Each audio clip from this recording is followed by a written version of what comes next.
Prediction is that we are indeed live right now. I really hope it's true because, I'm an absurdist. I very much appreciate the absurdities of life and the ridiculous facts and factors of life on planet Earth. But one of those absurdities that I just cannot get behind is when the internet doesn't work the way it's supposed to work. When technology fails, when technology farts and futzes along instead of purring like a well-tuned engine. What can I tell you except I really hope that you're seeing me, Malcolm Tent, live right here now on the dreaded Facebook. Woo! I hope I'm on. I hope I'm in the frame. I hope it's now and wow and here, Charlie. Yes, the signs augur well. If I'm able to use my monitoring capabilities as well as I think I can, it looks like I am right there, clean and mean, on the screen and on the scene. So welcome everybody aboard. Come on in and join this curmudgeonly old codger Malcolm Tent for this week's episode of Tent Talks Tunes. Yes! I see some people are here. Ms. Kit E. Cat from the great state of North Carolina is there. Mr. Adam Wolf, quote unquote, also from North Carolina is here. Randy Larson from none other than the state of Connecticut is here. My homeboy, Randy. Good to see you, man. Good to see anybody who is here ready to talk some tunes and hoist a toast to said tunes.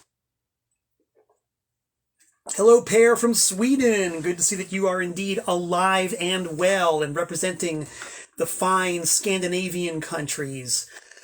Excuse me, Scandinavia is a part of the world that I have yet to visit. Unlike Raleigh, North Carolina, which is where Andy Miller is checking in from, or Tucson, Arizona, where Murray Gelman is checking in from. James Pogo, also from Connecticut, and I'm glad to see all you guys here, man. Regular Tent Talks tuners in the house. But yeah, I've still never been to Scandinavia, and I really, really, really want to go there. I want to play there. I want to represent there. I've played shows in England. I've played shows in Northern Europe. I've played shows all over North America.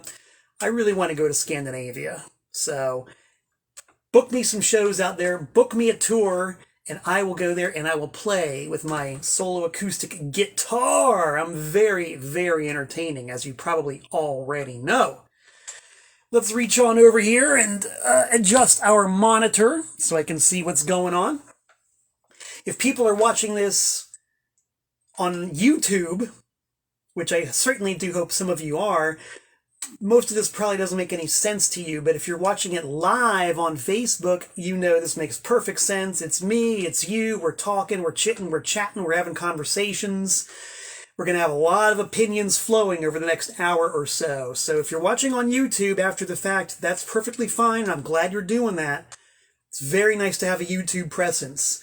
But for the full effect, I do recommend tuning in every Wednesday, 7 p.m. Eastern Standard Time, on the dreaded Malcolm Tent Facebook page for live Tent Talks Tunes.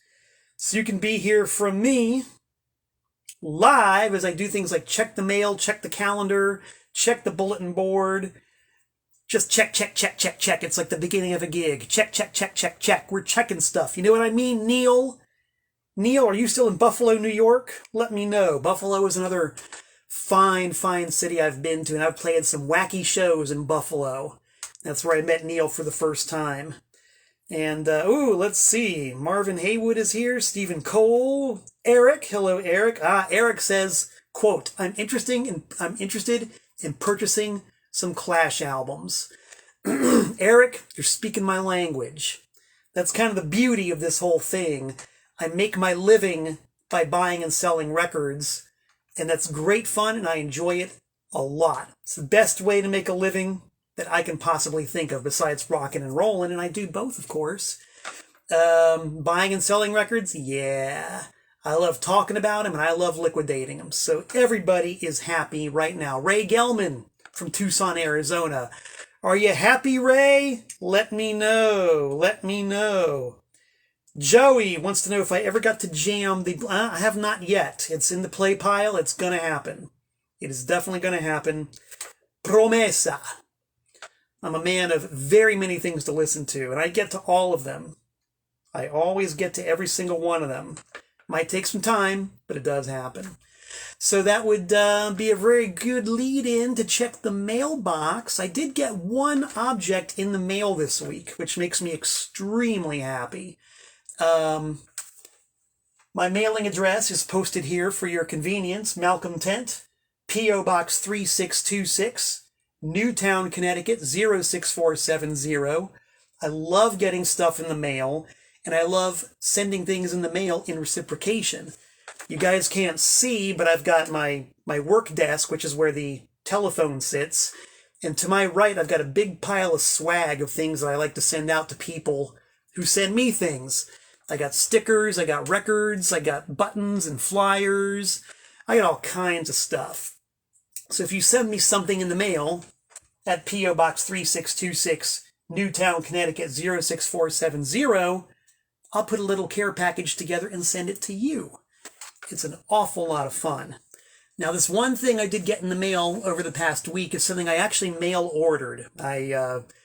I'm always, I'm one of those dudes who's always on eBay, even though I hate the internet and I hate eBay and I hate technology and I hate.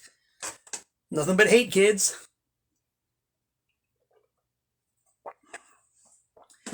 I hate it, but I love it. I love it so much. Any of you children of the 80s will appreciate this. I spent a lot of time in a certain store that was a very big presence on the American landscape up until about 10 years or so ago. A really wonderful store that you could find in almost any community anywhere. In Danbury, Connecticut's case, we had two of them in one town. We had one in the North Street Shopping Center, and we had one in the Danbury Fair Shopping Mall. What was this great store that I spent so much time in? The clue is right here with this object that I mail ordered on eBay. I spent an awful lot of time. And do you recognize this brand name? Do you see the brand name in the upper right-hand corner, upper left-hand corner? The Realistic brand? That's right, kids. If you saw Realistic sitting on a shelf, you know for a damn fact that you were in Radio Shack. Oh my God. And I see by the profusion of thumbs ups and hearts and smiley faces that a lot of you people were just like me. You guys were living the Radio Shack reality. Radio Shack, I swear to God, was the coolest place that wasn't a record store, that was a store, if you know what I mean.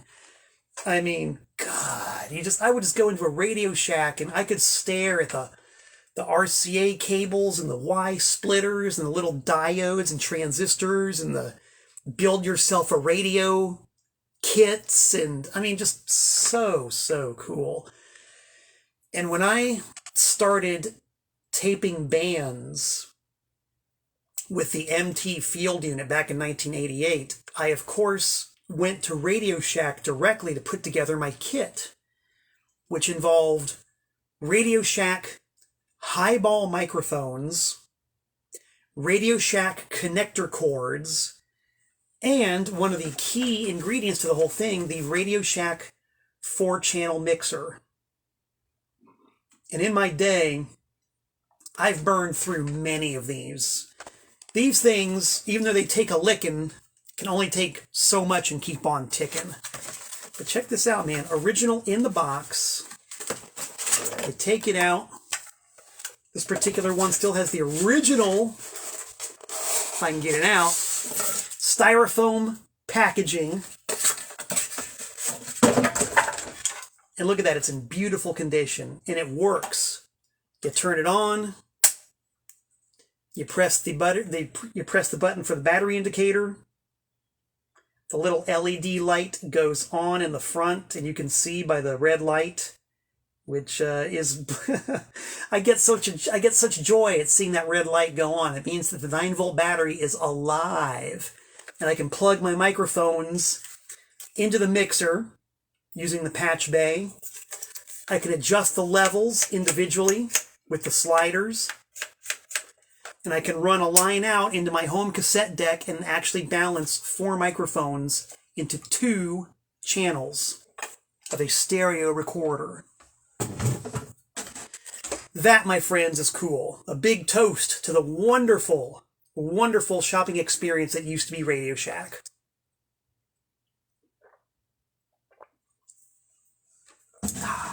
Of course, now I do what we can do, which is trawl eBay looking for bargain cheap Radio Shack gear. And I found that, and I ordered it. I may never use it, but I just leave it on a shelf as decor in my home because it just looks so cool. God, I love Radio Shack. So that's the mail. That's what arrived at P.O. Box 3626, Newtown, Connecticut, 06470. We're going to check now simultaneously the calendar and the bulletin board. Y'all saw this thing that I was waving around in front of the camera. We got a couple of live shows coming up. Anti-Scene, yes. The band with which I play, the Thunda Lumba, or as they say in the Northeast, the Thunda Lumba, or in other parts of the world, the Thunder Lumber. Felt my glasses slip off my head, but I saved them. Yes, I am the bass player for Anti-Scene, and we are playing gigs in May on Friday, May 21st. Friday, May 20th. We are playing at the Tipsy Burro in Charlotte, North Carolina. It's a free gig. You don't get to see Anti-Scene for free too often. This is a chance to do it on Anti-Scene's home turf, the Queen City of Charlotte, North Carolina. And the next night, on May 21st, a Saturday, we are playing in Virginia Beach, Virginia. Of course, I don't remember the name of the venue. Sorry, guys. But we'll have plenty of time to remind you between now and May 21st. So it's going to be a super seismic weekend with Anti-Scene in May on the 20th and 21st. Go to antiscene.com or the Anti-Scene Facebook page for all the details that you need about these 2 gargantuan gigs.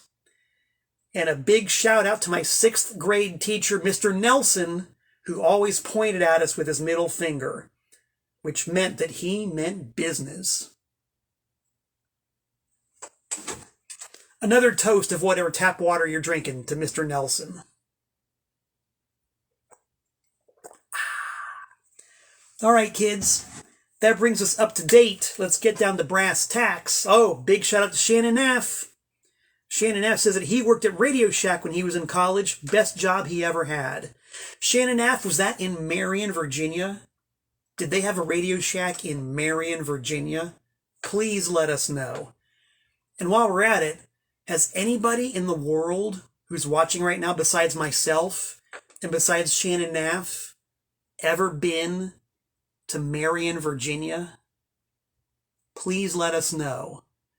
My inquiring mind wants to know. Okay, enough cobwebs and strange. Let's talk tunes. As you might have guessed, this week's episode is all about The Clash.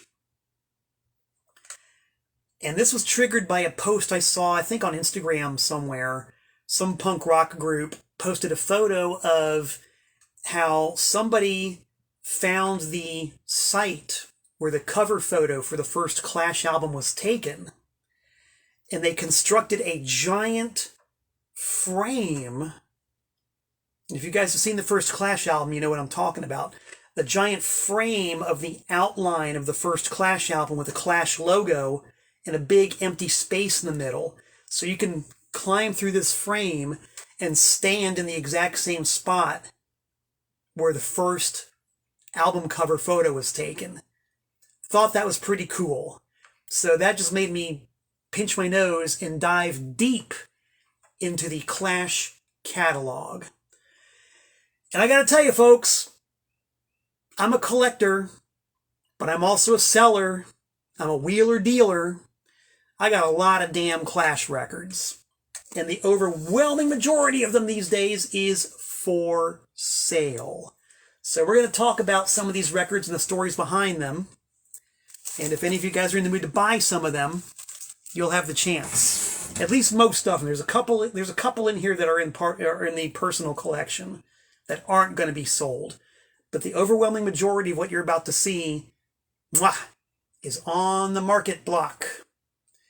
So the question was, for me, I got so many dang Clash records. I've got this great big pile of singles, all Clash 45s.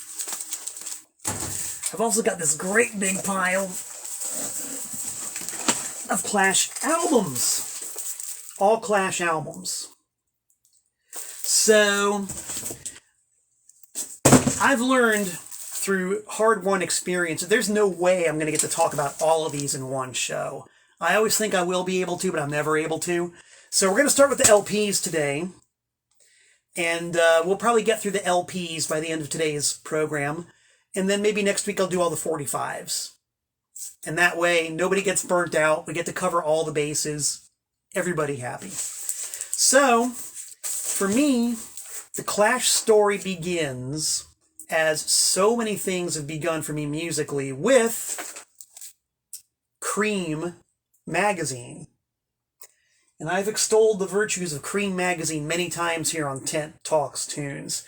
Cream magazine in its heyday was the only magazine that mattered. They wrote about everything with equal amounts of complete irreverence, encyclopedic understanding, and due respect. It was a heady mixture. And just the cover of this issue of Cream sums it all up. You've got the Clash against a backdrop of Pink Floyd with articles about Gary Newman, Iggy Pop, Lena Lovitch, and Billy Joel and Bette Midler. You know, how cool is that? And they treated all of these subjects with that mixture of irreverence, respect, and a wicked sense of humor. So they wrote a lot about English punk rock and American punk rock. And being a kid in South Florida, Cream was a much-needed lifeline to this particular world, because radio was mostly hostile towards anything that wasn't Eddie Money or the Bee Gees. All the people I went to high school with were certainly very hostile to anything that wasn't Foghat or Led Zeppelin. Like, nobody got it. I was literally one of 2 or 3 people in my high school class of about 1,600 people who got it. You know? So it was kind of lonely out there. And getting to read about these bands in Cream magazine was really a lifesaver. So they kept writing articles about this band, The Clash, and how they were one of the vanguards of the English punk rock movement. And it was very exciting, you know, because I had already managed at some difficulty to score a copy of Nevermind the Bollocks, Here's the Sex Pistols. The only way I could find that album was on a cassette at the local record store, Specs Music. They didn't have it on vinyl, they didn't have it on 8-track, but they somehow had a cassette of it. So I bought that cassette and took it home and played it in my little crappy portable cassette player and was totally hooked. That was my first experience with punk rock, you know, other than seeing one late-night news report about it on NBC one night. So I heard the Sex Pistols and I thought, okay, I like this. This is really cool. The other band they keep talking about is The Clash. One of the big talking points about The Clash at the time was that their first album was not available in the US. The record company, CBS, Sony, Epic, what have you, refused to release the first Clash record in the United States of America. I believe because they said it was too raw sounding and too raggedy sounding for American radio. So that automatically piqued my interest. I wanted to hear this record that was too raw for American ears. I was very, very intrigued by that. And, you know, it's kind of like the lure of the forbidden. It wasn't available in the States, which, you know, I really wanted to hear this thing, you know, and it was punk rock, and punk rock was hard to find, and I was completely surrounded and outnumbered by people who didn't understand punk rock and who hated punk rock without even knowing what it was. So I needed this. I needed this first Clash record. But how do you get it, you know? How do you get it? The local record stores in South Florida did sell imports, but the selection was pretty spotty. You know, it was very, very hit or miss. If you could special order imports, I was not aware of that fact. So it was really just showing up at the record store and just kind of hoping that something would be there if you wanted it. It was very, very much hit or miss. Mostly miss. So imagine my shock and awe when I walked into Specs Music one day, and there it was, the first Clash album. Could not believe it. But just at my first cursory glance, I could see it wasn't an import. It was an actual American record, because British Clash records were on CBS. And Give 'Em Enough Rope, which was the second Clash album, had been issued in the States, but we'll get to that in a second. That was on Epic Records. The copy of The Clash I saw was on Epic. And for whatever reason, I only took a quick glance of it, didn't buy it, but resolved to go back the next week and purchase the self-titled, eponymous Clash album. Now, wouldn't you know it, sometime between that Sunday when I was at the Westland Mall and the next Sunday when my family was going to make its weekly trip to the Westland Mall, I got sick as a dog. I came down with a really bad cold. I felt god-awful. I felt lousy. I felt horrible. Too sick and lousy even to go to the Westland Mall to buy that Clash record. That's how crummy I felt. So I remember laying on the sofa in the living room of my parents' house, just feeling like leftover dog meat. And everybody's going to go to the mall. And I said to my younger brother, dude, do me a favor, go to Specs and buy me this record called The Clash. And I described it to him. I described it in detail. It had a purple cover, right? The outline of the cover was purple. And in the middle was a black and white kind of Xerox-looking picture of the group, and it said The Clash on it. So just look for the purple cover with the black and white picture of the group. My brother said, okay. And I promptly went back to sleep. So a few hours later, the family comes back from Specs Music in the Westland Mall. My brother says, check it out, I got it for you. And he placed in my sweaty, feverish hands a record that kind of confused me because it looked like this. Yes, it was the first Clash album. Yes, it had the grainy guys in the middle, but the border was green. And I didn't understand that because I would have bet money that the copy I saw at Specs was purple, front and back. And I just kind of second-guessed myself for a long time about that. Purple, what the hell did I see? You know, I just kind of dismissed it for a while, for a long time, but it always bugged me. Why and how did I see a purple copy of the Clash record? You know, and every copy of that record I ever saw at the record store was green. Even when import copies finally started to pop up, they were green. The Clash logo was on the bottom of the UK pressing, but it was still green. Had I started hallucinating a week before I got sick and thought that green was purple? What was going on with this? Really bugged me, dudes. It bugged me. Imagine my surprise many years later when the mystery was solved. I was behind the counter at my store, Trash American style, the only record store that mattered, when some dude brought in a record collection to sell me. And as I was leafing through this guy's collection, I found something that made me go, huh! And I'll show you what it is right now. I forgot to put it in my show and tell stack, but it's right there on permanent display on my office wall. Hold on a second while I grab it for you and show it to you. This won't take long.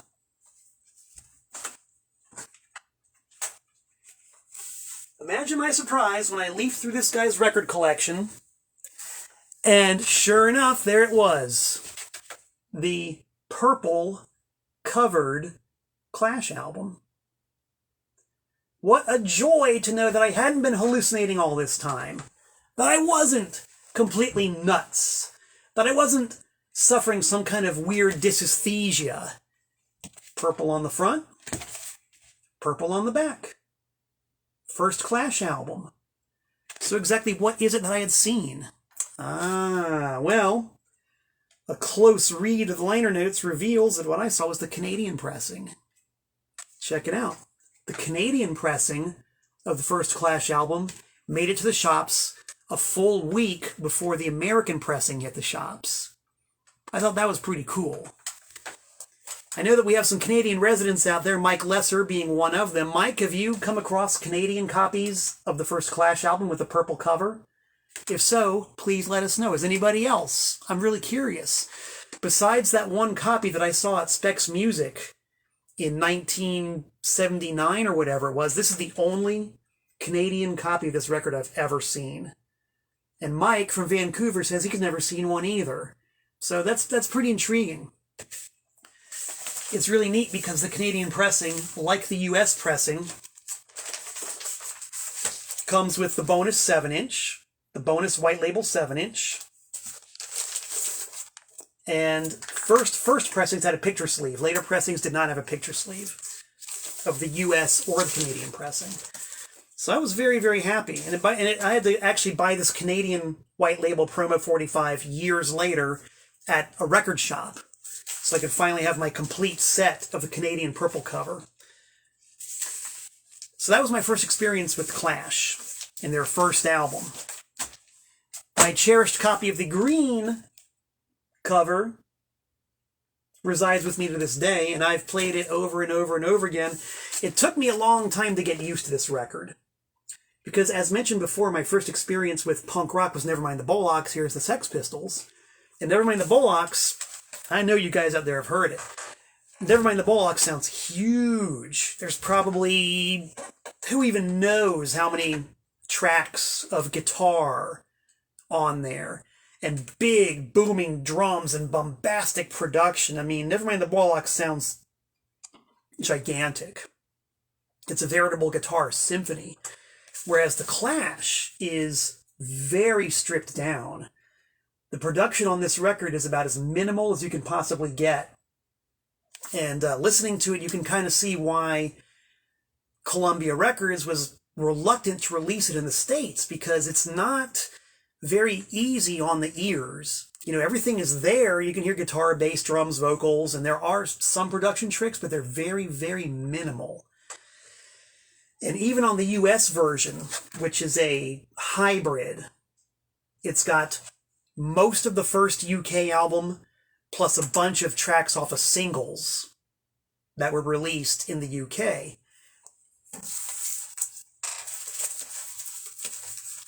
Clash singles. And to this day, I actually prefer the American version of the Clash album.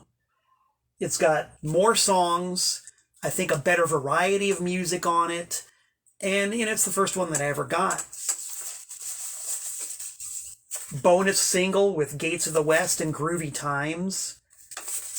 I mean, that's just really cool. You got a lot of value for money on the American version of the first Clash record. And so even though it's a hybrid, and I think they list how many different producers on this thing? 1, 2, 3, 4, I think 5 different producers. It still holds together really well. It's a very smooth listening, no matter how crude the production was. One track flows to the other very nicely. It sounds like a coherent whole. And so I really dig the first album in the American hybridized, bastardized version. And wouldn't you know it, I got not one, but 2 copies. 2 of them in hand right now, both of which are available for sale from me. And what I always tell people when I do a for sale show, message me. If you guys want to buy anything, message me. If you leave a comment, there's no guarantee that I'll actually see it. But if you message me, I will check later and I'll be able to see who asked for what, in what order, and I'll be able to serve everybody first come, first served. So that just makes the most sense. Good news is, I got 2 of them. So we can have 2 happy Clash consumers. If all goes well, Lord willing, and the creeks don't rise.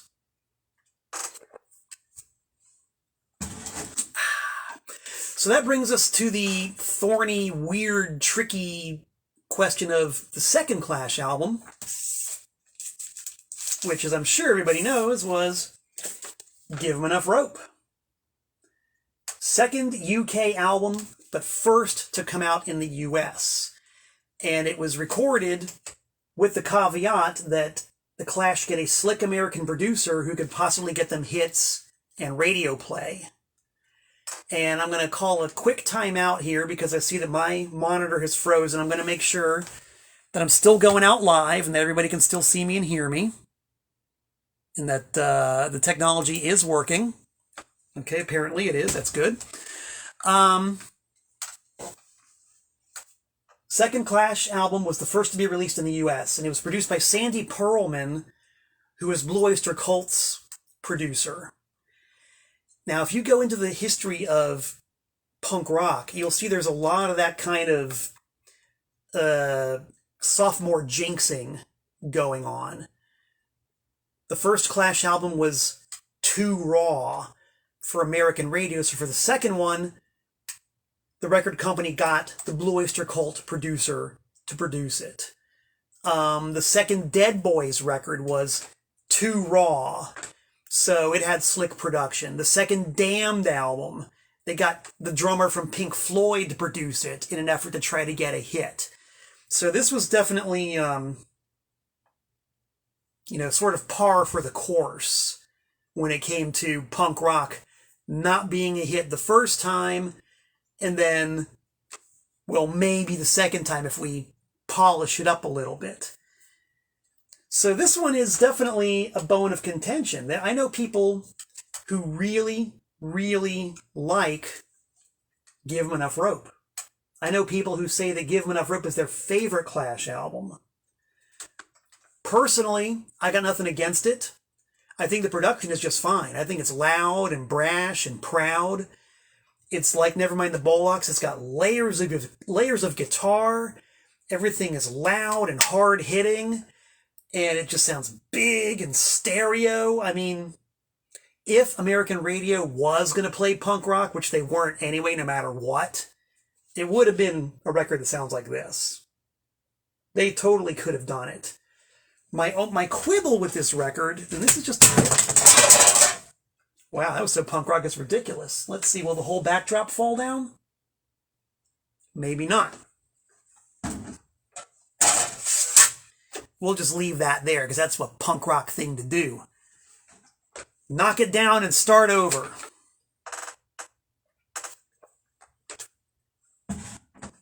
Anyway, my only quibble with the second album is I think some of the songwriting is kind of weak.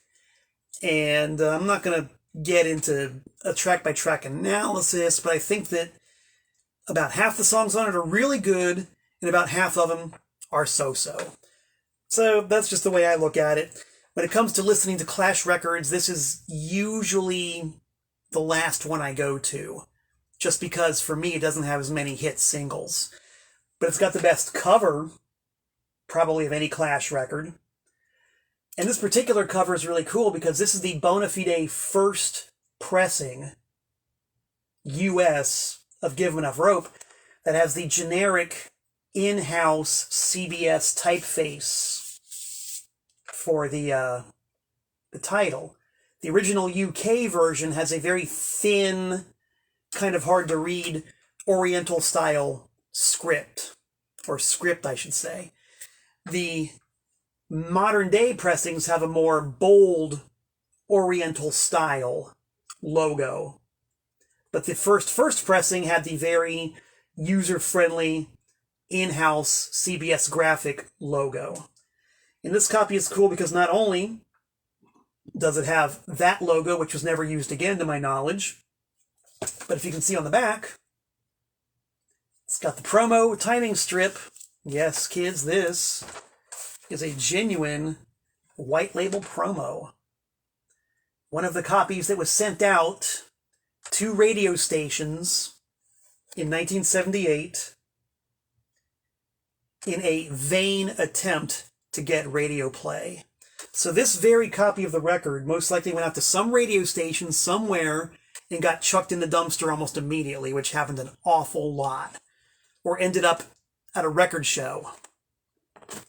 I remember as a youth, at the record swap meets that they would have in Florida, there were a couple of DJs, and I forget if they were from K102 or 103 She. The Madam was one of them. If anybody remembers the Madam, who was the Madam on K102? Some expatriate Floridians, please help me out with this. The Madam was a long-running and well-known South Florida DJ on one of the big rock stations. And she would sometimes set up at the record swaps selling all of the leftover and rejected promo records from the radio station she worked at. So I wouldn't be a bit surprised if this record ended up in a similar fate. My BFF Jill bought a promo copy of the first ever U2 single, I Will Follow, from the Madam at a record swap because K102 or whatever just threw it away when they got it. They did not even begin to take it seriously. So that's a pretty cool, interesting little piece of history. White label promo, original stock graphics, and from my personal collection. But I will part with it if the price is right. You just let me know. So anyway, we got the drama of the first two or whatever Clash albums sorted out finally. Apparently sales were respectable enough of the first two records to where Epic Records in the US was actually going to go ahead and release the third Clash album in the States, no problem, no BS, even though it was going to be a double album. Double album, that's typically, maybe not commercial harakiri necessarily, but not viewed as being good for sales. Record companies typically don't like double albums. The double live album is certainly a record industry staple, but those more often than not are contractual obligation records. A double studio album is kind of frowned upon by the record labels. But I guess the Clash had enough commercial momentum and enough critical cachet, plus they were willing to take a huge cut in their royalties, to where the record company said, all right, we'll do it. We don't like it, but we'll do it. Since you're not really getting any royalties for this at all, and you're subsidizing the pressing of this album, we'll do it. And that's yet one more sleazy, cheesy, disgusting major label practice, making the band subsidize the pressing of their own record out of their own royalties. That's nothing short of criminal, you know? That is purely criminal. And here's a chance for all of us to give a big FU to the major labels, CBS, Sony being one of the prime paramount offenders. Anyway, you know your Clash history. You know your Clash story. I know my Clash history. You know your Clash story. The third album, London Calling. Now, Here's where it's going to get a little bit thorny. Now, we all know that London Calling is revered. And the second that I took this off the pile of records I got and I saw that cover, I was reminded of the fact that this is the best. Not only the best Clash album cover, we're talking top 5. Am I wrong? Top 5 album covers of all time? Maybe even number 1? The first time I saw this at Specs Music in the Westland Mall, I was just like, whoa. Coolest thing I'd ever seen in my life. Best album cover ever. And this particular copy, once again, you know, Epic did kind of do their job. That's the front. Don't know if you can see the back, but right there you will see the telltale gold promo stamp, which meant it was sent out to radio stations and or record stores in an attempt to get airplay and or in-store play. Sure enough, kids, white label promo. Side 1, side 2, side 3, and 4, all white label promo. This is a genuine part of rock and roll history, because these were the first ones to go out. And when this white label promo with the gold stamp was sent out, nobody had heard this record. Nobody knew what it was. Nobody had a clue. So whoever heard this record, if they even bothered to play it, was amongst the first people to ever hear London Calling. They were certainly amongst the first to hold it in their hands. Whether they threw it in the dumpster or took it to the record swap meet to sell it for $1, I don't know. But this is one of the first ones. And yes, it's for sale. Just to give you a little compare and contrast, in case you didn't know, you saw the white label promo. That's the regular stock Epic label. That's what all the Clash records look like, except for Give 'Em Enough Rope at the very beginning. The late 70s, early 80s Epic stock label. That's the regular one.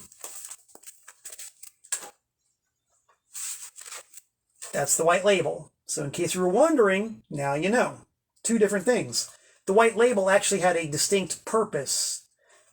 The purpose being that you could read these better. It was easier to read the stark black and white label than it was the, you know, somewhat murky silver on gray. And they, of course, wanted radio DJs to be able to, you know, spot the titles very quickly and, you know, announce them on the air. So the white label promo actually did have a function when it came to promoting records. So what I've got here is an original white label promo with the gold stamp. And I also have a stock copy, 100% original. Both have all the picture sleeves with the lyrics and the cover in pretty good shape. And you might say to me, you might say, Malcolm 10, why the heck are you selling these copies of London Calling? Certainly you have one of your own. I do. And I'll show you the one I got. Let's see, where did I put it in all these show and tell materials? Oh gosh, I think I mislaid it. I had a show and tell copy that I was going to hang here, but I was not able to hang it because it's too heavy for my backdrop. And in the confusion, I misplaced it somewhere. I wonder if I can find it. I don't know. I put it somewhere in my house. But basically, my keeper copy is the very copy that WXCI, the one-time powerhouse radio station at the college in Danbury, Connecticut. I have the very copy that WXCI got in 1979 and played to death. It's beat up. It's torn up. It's got writing all over it from the DJs. It's got an old playlist glued to it. The records are whipped, but that is the actual record that a college radio station DJ actually did play when that record came out. And WXCI was such a powerhouse and was such a great radio station at the time that to me that's a cherished artifact. As beat up and destroyed as it is, it's the real deal. That's the record that's the record that they played, which turned a lot of people onto the Clash. And similar scenario, this was even just a few years ago, one of the great WXCI DJs was selling off all of her vinyl, and in her collection were some of the old WXCI promos that they had thrown away. She fished them out of the dumpster, and then I in turn got them. So that's my copy of London Calling that I'm keeping. That one's not going anywhere. But if you guys, if anybody out there wants an original stock copy in mwah condition, or an original white label promo in mwah condition, message me. Don't leave a comment because I might not see it. Message me. Same goes for all the records I'm talking about here. In case you missed it before or the screen was frozen, if you want to buy one of these, send me a personal direct message in my inbox. That way I'll be able to see it. First come, first served. Comments, I'll probably miss. Message, I will see after I log off. Okay? Okay. In fact, someone just messaged me right now, so I'm going to minimize that. I do see the messages when they pop up. And, yeah, first come, first served, kids. Oh, and by the way, my opinion of London Calling, which I was going to get to in a second. I'll get to it in a second. I will give you guys my unvarnished, true opinion of London Calling as we talk about the controversial follow-up album. Yes, the controversial follow-up album. But in the meantime, between London Calling and the controversial follow-up album, there was another stopgap product. This is actually a pretty cool item. This is Black Market Clash. For a very short period of time, CBS Records tried to market new wave acts with this thing that they called the new disc. You can see the label. They had their own dedicated label, the new disc, on Epic. And they started out with, oh God, I don't even remember the name of the three bands they released.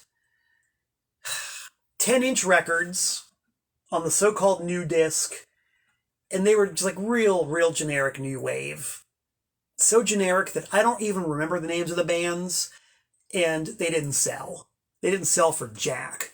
The one that did sell was the Cheap Trick record that they released as a 10-inch new disc, which was called Found All the Parts, and the one that they released by the Clash, the Black Market Clash. And I'm pretty sure this was the fifth and last so-called new disc. But my God, this thing has got the running time of almost a regular full-length LP. What this thing did was it rounded up a bunch of singles tracks, please, and one previously unreleased tune, Time is Tight, and stuck them on one of these new discs and released it as a budget release. It was very cheap, and they sold a boatload of them. And this thing is kind of like, it's sort of like a companion to the first album because it rounds up more single cuts, more B-sides, and even though like the first album, it's got how many? 1, 2, 3, 4. It's got 4 different producers on it. It still flows together very nicely. It totally holds up as a coherent whole. And basically side 1 is punk rock, side 2 is dub reggae. And it's really good. It's really good. I bought this soon after it came out at a Peaches record store in North Miami Beach, Florida. I remember going to Peaches on Halloween night in, I believe, 1980. See if I got the date right here. Yep, 1980. Halloween night, 1980, Peaches in North Miami Beach was promoting a big get-together in-store. Put on a costume, come to Peaches, answer trivia questions, win prizes, have fun. all right. So I went down there with a friend. I wore some silly getup, and it was a real big non-event. It was just me and like 7 or 8 other people dressed up silly at a record store, kind of waiting for something to happen. And at one point, some guy behind the counter said, "Okay, we have a trivia question. Answer the trivia question and you will win an autographed David Bowie album."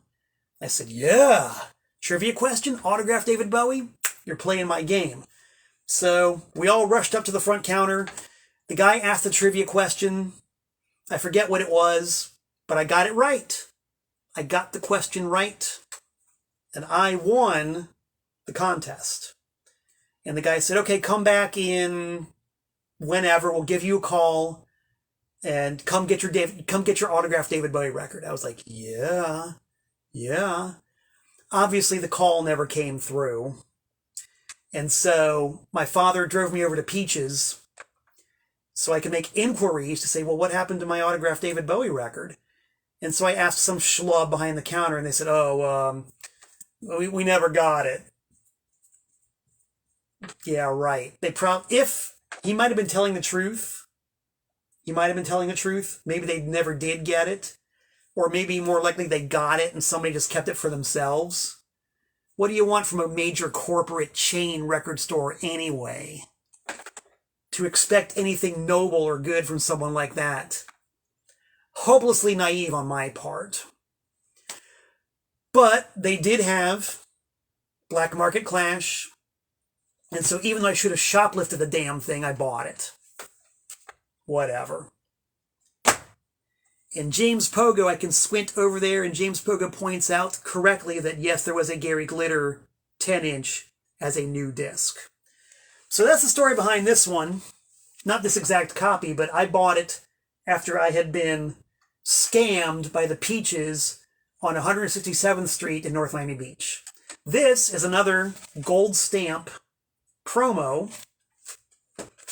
It's not a white label, but it does have the promotional only, not for sale disclaimer on the bottom, as these things always did. Is it for sale? Ignore what it says on the label. This is my copy, and I'm interested in selling it. So message me if you want to buy it. Okay, so we go from London Calling to the stopgap release to the controversial next album. And you people know what I'm talking about. A source of much controversy, much discussion.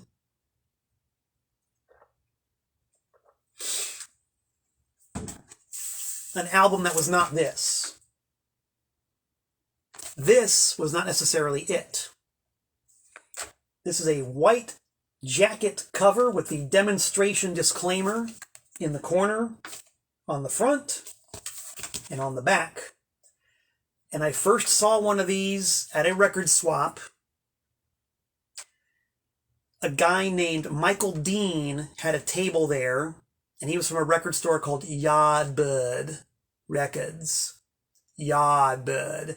I will never be able to duplicate Michael Dean's London accent. That was the first time I met Michael Dean, one of the giants of South Florida record sellers, and his wonderful record store haven, Yardbird Records, or Yardbird if you want to say it in the president's English. I met Michael Dean, and he had this record for sale, and he said, "Oh, it's the new Clash record." I said, "Really?" He said, "Yeah. I've got this version, and I've also got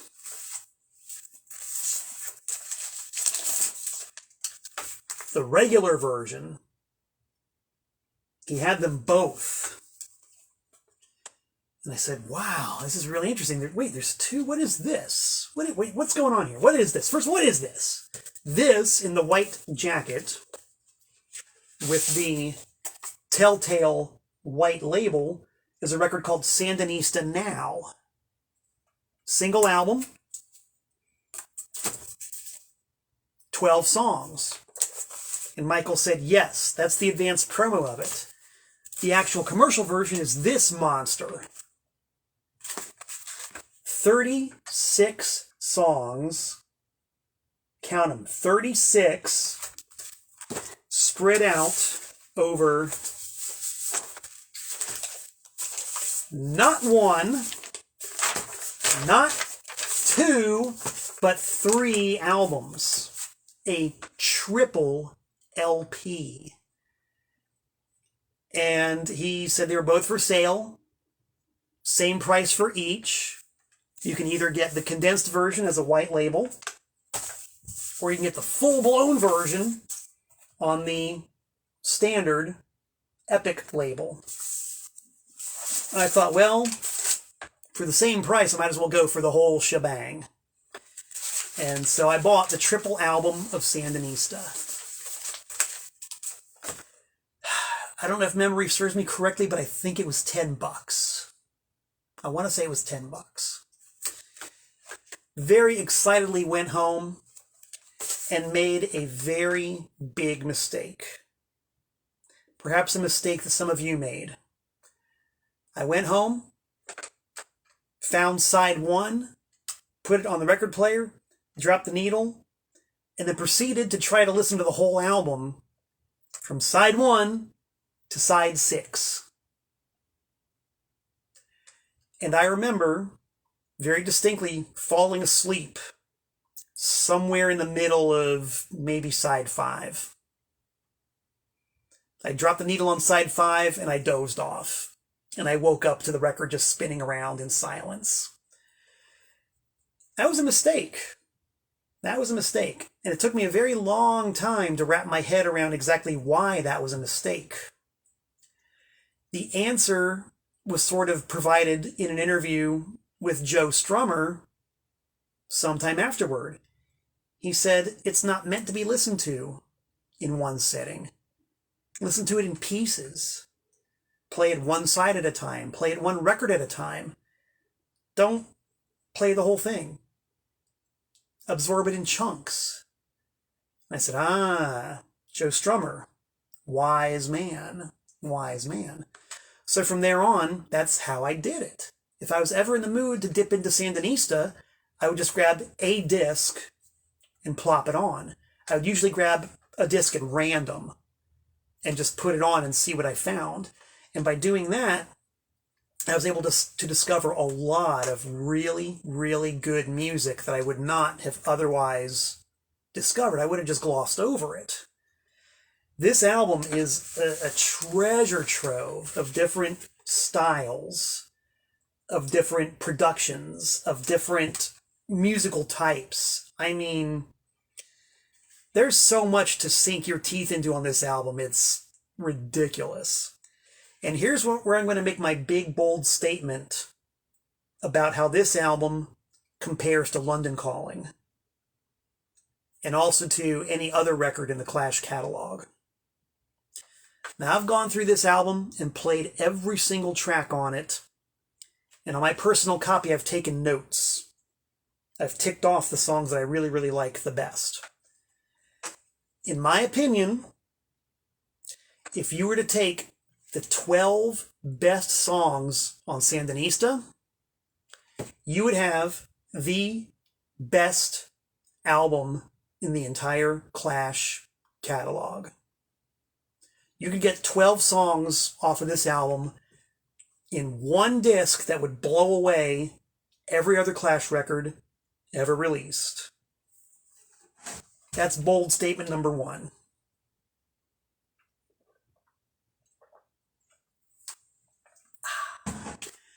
Bold statement number 2. If you were to choose 24 songs off of Sandinista and release them as a double album, you would have a double album better than London Calling. So sue me. The funny thing is, I have seen a couple of comments scrolling up with, I think, some people who agree with me. Who's got an opinion on this? Who agrees or disagrees with my assessment of Sandinista? Could you cull the single best Clash record of all time from this one? What do you think? Yes or no? Could you cull a double LP from this one that's better than London Calling? Tell me. What do you think? That's my opinion. The reason why I say that you could get a better double album from Sandinista than London Calling is because I think a lot of the tracks on London Calling are kind of half-baked. They're kind of half-developed. I think some of them are more riffs than they are full-blown songs. You know, like The Right Profile. You know, it's okay, it just doesn't go anywhere. Spanish Bombs, great riff, but it doesn't really resolve itself or do much of anything. I think Death or Glory is kind of gratuitous. You know, there's just a few songs on London Calling that just don't hit the mark. And whereas there are plenty of songs on this one that don't hit the mark, there's still so much on here that does, that it really could have been their best album. And I got to admit, I admire the sheer gall in them actually doing this, you know. Their logic was they were just producing this stuff and they were on such an intense creative roll that they just didn't want to stop. They would just roll tape and say, okay, keep that one, move on to the next. And just keep on going. Just keep on going. And they also released this in the UK, at least, as a budget line album. The charge in the UK was £5.99, £5.99, which was about $10. So you could never accuse the Clash of trying to gouge the public, at least in the UK. A triple album with a poster lyric insert for $10. Even in 1981, that was a bargain, dude. That was a bargain. And just for reference, this is the US version that you saw with the regular Epic logo. The UK pressings, some of which did leak over into the US before the American version came out. The UK pressings got these really cool art labels. You got black on red, you got red on black, each one with a very bold graphic of the side number on it. Otherwise identical pressing, but the UK version's got this really neat graphic sensibility to it. The US pressing that I've got is mine. I ain't selling it. It's not in very good shape anyway. It's a kind of a beater copy. When I keep records for myself, generally, I keep the beater copy and I let the good ones go. So this UK copy, this one is up for grabs. Side 2 on this one's got a little bit of surface noise at the beginning during Rebel Waltz. And it looks a little bit rough, but it plays fine, except for that bit of surface noise on the beginning of side 2. So it's a good copy. It's UK. It's got everything in it. And this one is definitely for sale. Same drill. Message me if you want it. I'll mention, too, that this white label version called Sandinista Now is also for sale. And you look at the track listing on this one, on the promo-only version, they did a pretty good job on the track selection. This would have stood on its own as a single album. Check it out. Police on My Back, Somebody Got Murdered, The Call-Up, Washington Bullets, Ivan Meets G.I. Joe, and Hitsville UK on side 1. Side 2, Up in Heaven, Magnificent Seven, The Leader, Junko Partner, One More Time, and The Sound of the Sinners.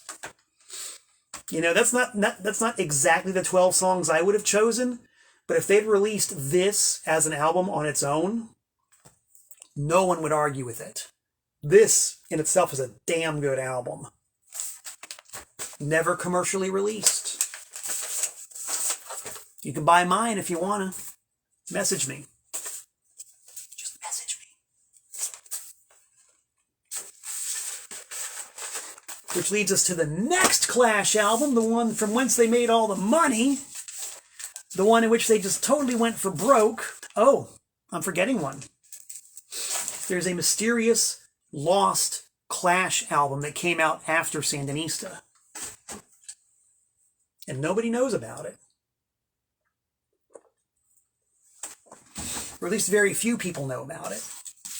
Immediately when they were done recording Sandinista, they went directly into the studio and recorded another album. A full album's worth of music, written, recorded, and produced by The Clash, aka Mick Jones did the production. It's arguable about whether Paul Simonon actually played on this record, because Norman Watt Roy from the Blockheads did most of the tricky bass stuff. So I don't know if he's actually on this, but his name is on it. If you look hard enough. Now, I did a Tent Talks Tunes a little while ago about reading liner notes. And this is why reading the liner notes is so fun and so amazing. Because, you know, this record you see around a lot by Ellen Foley. Ellen Foley had some hits. She sold a lot of damn records. But I would never pay attention to an Ellen Foley record. But for whatever reason, at the record swap, I looked at it and just idly turned it over and looked at it and saw that almost every song on this record is written by Strummer and Jones. And there's a couple written by Timon Dog, who was Joe Strummer's pal. And a few that weren't. But Strummer, Jones, Timon Dog? What? WTF? So I pulled it out the cover. Looked at the inner sleeve, produced by my boyfriend. All right. Recorded and mixed by Bill Price, who is the Clash producer engineer. Assisted by Jeremy Green, who I'm pretty sure is one of the Clash road crew. At Wessex Studios, which is where the Clash did a lot of recording. Photos by Penny Smith, who was the Clash photographer. She took the cover of London Calling. Cover designed by Mick, Ellen, and Jules. And then who's in the band? Vocals, Ellen. Guitar, Mick. Violin, Timon. Keyboards, Mickey. Probably Mickey Gallagher of the Blockheads, who was also a Clash fellow traveler. Bass, Norman. All right, there it is, bass. Norman Watt Roy. Bass, Paul, quote unquote. Sax, Davey. I think it's Davey Barnacle, who is one of Topper's friends. Guitar, Joe. It's the Clash. It's the Clash. Backing up Ellen Foley. Guess what? It's a great record. It's a fucking good record.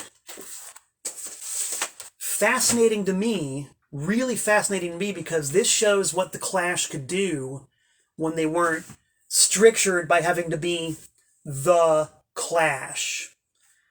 Joe Strummer especially really goes into lyrical territories that he never would have dared to go with the Clash. He's writing from a woman's perspective on a lot of these songs. It's really, really cool.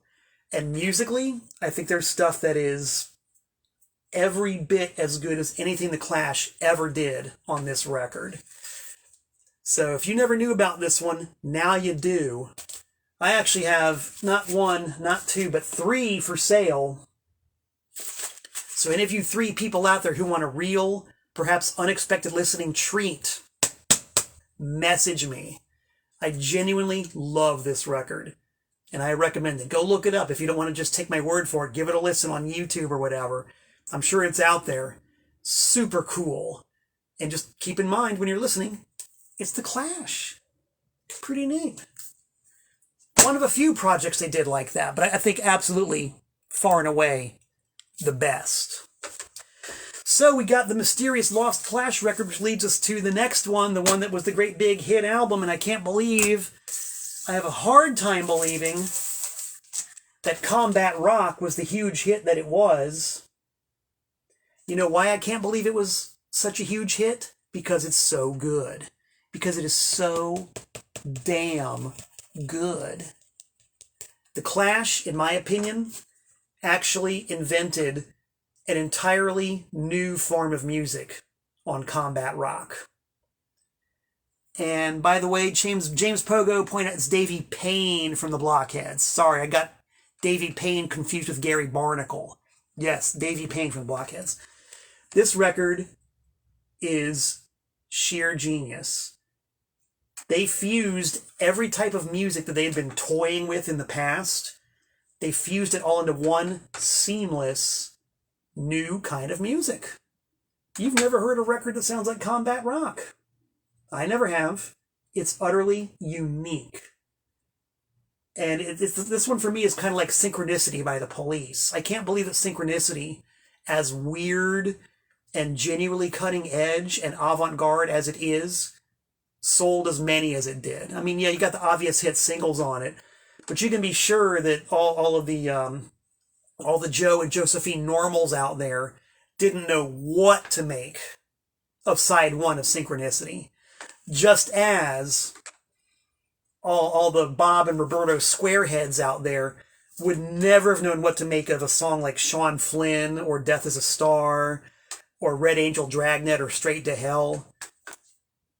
Awesome record. And yes, as we like to address on Tent Talks Tunes, there are collectible variants. The first two pressings of Combat Rock had a really cool vanity label with custom graphics on it. Still says Epic, still got all the info, but it's got this really neat black and pink custom Combat Rock label. First couple of pressings. The first pressing on the song Inoculated City has got a toilet bowl commercial in it, which was withdrawn from every single subsequent pressing. And the only way you can tell is to actually listen to it. And I love it. Inoculated City might be my favorite song on this album. Love that song. It is so poignant and so short and to the point and just kind of heart-wrenching. Inoculated City, love that song. So whenever I get copies of Combat Rock to sell, it's my duty to needle drop it and see if the toilet bowl commercial is on it. And I don't mind at all, because the more I get to hear Inoculated City, the more I like it. So what I'm telling you about now, guys, oh, by the way, nifty lyric sheet, which apparently has lyrics that don't appear on the album. And if you guys look up Rat Patrol from Fort Bragg, you'll see why that is. Another twisted Byzantine story. Long story short, the original version of Combat Rock was going to be called Rat Patrol from Fort Bragg. It was going to be a double album. The record company said, forget it. And so they came up with Combat Rock instead, which I think was actually the right decision. I believe Combat Rock as it is far better than Rat Patrol at Fort Bragg would have been. And the proof is in the pudding. You can look that one up and listen to it. Maybe you disagree. Maybe you don't. I don't care. I got the show. I got the camera. I'm talking to you. I'll say whatever I want. Oh, boy, I love me.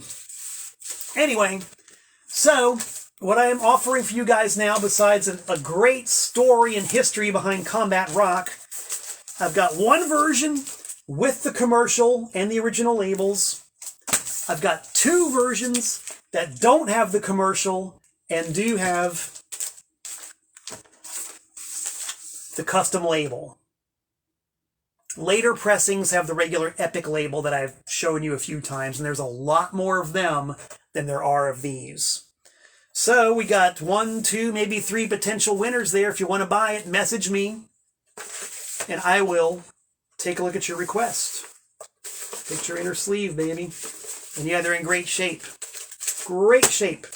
Because I insist on quality and quantity when I sell records. If anybody's bought something from me, they'll vouch. I stand by my product. And you know what that means, kids? We got one more. And this is a real bone of contention. Real bone of contention about the last ever proper Clash album, which came out in 1985. I'm sure you guys have heard the story. Mick Jones gets sacked from the Clash. 2 new guys come in, Vince White and Nick Sheppard. Topper, the drummer, had already been thrown out, and they got this guy Pete Howard on drums while Mick Jones was still in the band. And so this reconstituted Clash that is sometimes known as Clash 2 tours the U.S., tours England, tours the U.S. again, tours Europe, tours everywhere. And there's an awful lot of controversy. What's the Clash without Mick Jones? Can't possibly be any good. Certainly what I thought.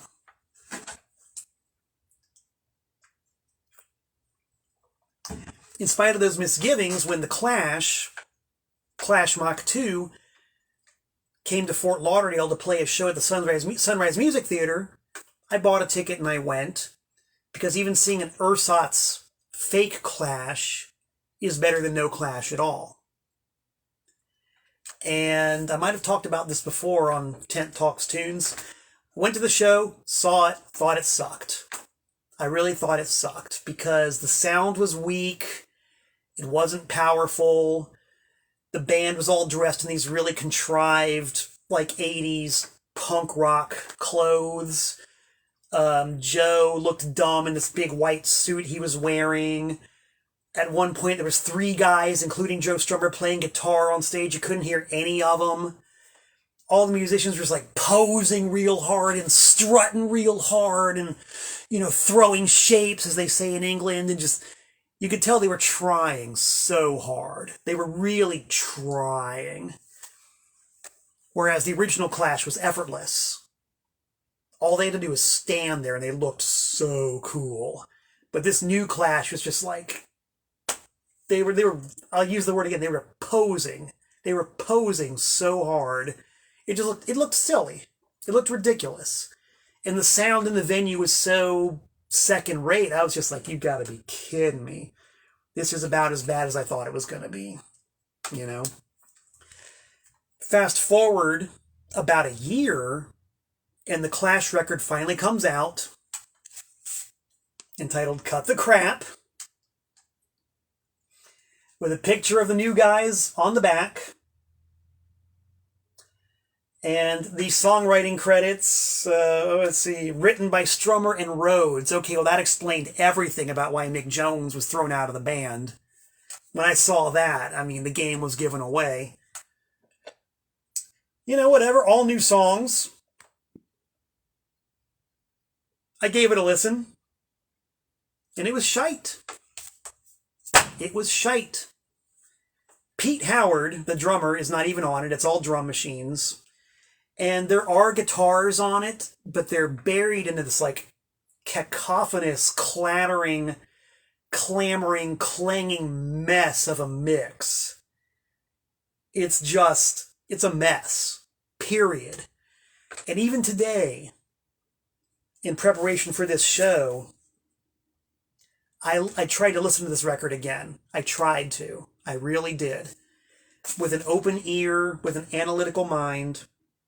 I gave it a listen, and the same thing happened that happens every single time I try to play Cut the Crap. I started with side 1.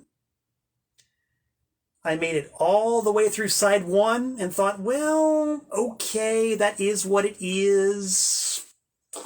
Certainly not great. It's, it's still all, drum machines, but, okay, I can hear maybe they let Pete Howard hit a cymbal or do a couple of drum fills in there, and there are guitars. Whatever. Let's play side 2. Drop the needle on side 2. Make it through about 1.5 songs, and I said, okay, that's it, enough. Just get enough. No more. Take this off. I can't stand it anymore. I have never once made it all the way from side A to side B on this thing. I've never made it. Now, you guys know, if you've seen Tent Talks Tunes in the past, that I've got this morbid fascination with lame duck lineups and the lineups of bands that people don't like.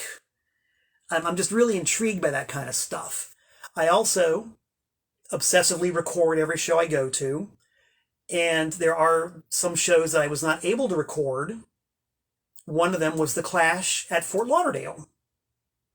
So I always had my eye open for any recordings of that gig, just so I could add them to my portfolio. I was there. I'd like to hear it. Years pass. I did get a copy.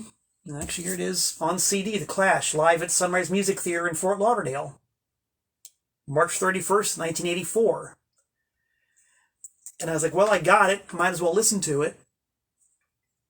And, just not having to see these guys strutting and posing and just making such an effort to look cool. and getting to hear was actually a pretty decent recording of it. Like, whoever recorded this was in a much better spot than I was. So sonically, it's not bad. It was pretty good. Like, just hearing it for what it was, the band they were pretty good. Pete Howard, the drummer especially, was a fucking beast. I would say Pete Howard, the guy who is not allowed to play on this album, second only to Topper, I don't know if it's Hedon or Hedon, but Topper from The Clash. That guy is in the same league as Topper. And there are very, very few drummers who are in the same league as Topper. And they replaced him with a damn drum machine on this record. One of the many, many, many things that make no sense about this era of the band. And there are books about this era of the band, and there's at least one documentary about this era of the band. It's really interesting stuff. Well worth checking out. So if you're a completist, I got 2 copies of it. They're both for sale. Message me if you want one. One that's not for sale that I am keeping is this. This is mine. This one ain't going nowhere. This is the 12-inch single from that album. This Is England. You know, and since I'm such a completist, I had to get it because of the B-sides. Do It Now and Sex Mad Roar. Those songs are not on the album. I'm a completist. I had to have the B-sides. So, you know, I wasn't going to pay much money for this, and finally I found a copy real cheap.